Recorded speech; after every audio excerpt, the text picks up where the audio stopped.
wondered how your VA loan entitlement actually works and how you can use it more than once? Your VA loan entitlement is essentially the amount that the VA guarantees the lender for your mortgage, a tool to help you get into your first home or your next home without draining your savings. The great news is that your VA entitlement is reusable. So if you sell your home and you pay off that loan, your full entitlement is restored automatically.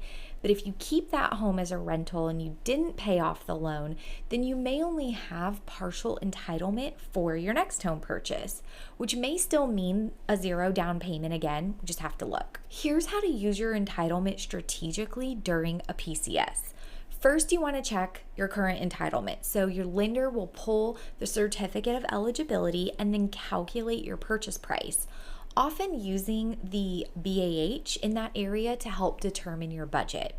So be sure that you're coordinating this with a PCS-friendly lender and realtor team. We can guide you through timing, remote closings, and just help you leverage your full or partial entitlement. This way, you're not leaving any buying power on the table. Understanding your VA loan entitlement and how to use it gives you control over your PCS or just your overall home buying journey. Download my free PCS planning guide. It's in the description of this video to make sure that you're maximizing your benefits. Also, don't forget to like this video and subscribe. It really helps my channel get in front of other military families who are also prepping for their next move. I'm Aimey, and this is the Complete Home Experience Military Edition, where the mortgage and the move come together. See you next time.